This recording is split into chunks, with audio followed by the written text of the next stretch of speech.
You mentioned that you're going to be going back to work and you're worried about being able to pump and keep up your supply and meet your baby's needs, as well as prevent complications for yourself.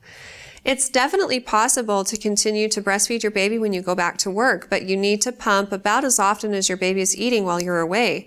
For example, if your baby is eating every 3 to 4 hours during the day, then you should mimic this as closely as possible when you're at work. Let's say you work an 8-hour shift and you want to minimize the number of times you're going to be pumping while you're gone. Nurse or pump your baby before you leave, halfway into your shift, so it's been about 4 hours, and then again when you get off or get home.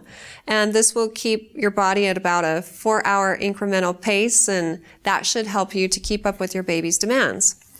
Now, let's say you work a 12-hour shift. If you can do something similar, then you should be able to keep up your milk supply, where if you nurse or pump before you leave, again 4 hours into your shift, another time 8 hours into your shift, and then again when you get off or before you go home, then you should be good. You might have to use lunch breaks and other assigned breaks to pump. You'll get really creative and really good at eating and pumping at the same time. And bring snacks and meals from home that don't require much prep time so that you can utilize the time most effectively and not have to spend a lot of time preparing, and you can be pumping instead.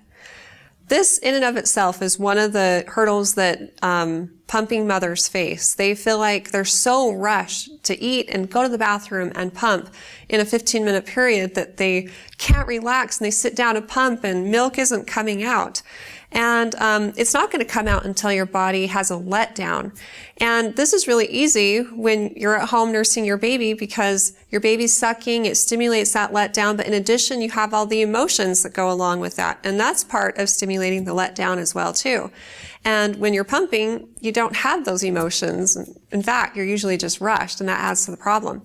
So try taping a video of your baby either cooing, laughing, or even crying, and watching that while you're trying to pump. And close your eyes and imagine holding your baby close to you, and a lot of times that will do it for you, and you're able to pump and get it done with the amount of time that you have. Be sure you don't go too long in between pumping sessions, because if you do this, you'll struggle with engorgement, clogged ducts, mastitis, and a decrease in your milk supply. And also be sure that you're eating enough and drinking enough, because even if you're pumping but not eating or drinking, you'll also notice a decrease in your milk supply if you're working on a regular basis. If you're worried about your employer providing time for you to pump, talk with your manager, because there are laws that protect nursing mothers, and companies need to reasonably accommodate a nursing mother when she comes back to work. Now, the time you spend pumping doesn't need to be paid by your employer, but if you have regularly scheduled paid breaks and you use those to pump, then you can be paid for that time, and that's when you can combine it with eating and going to the bathroom and all of that I talked about before. Good luck with it. I hope everything goes well for you. And if you have more questions for me in the future, please feel free to ask them on our Facebook page at facebook.com/Intermountain Moms, and recommend us to your friends and family too.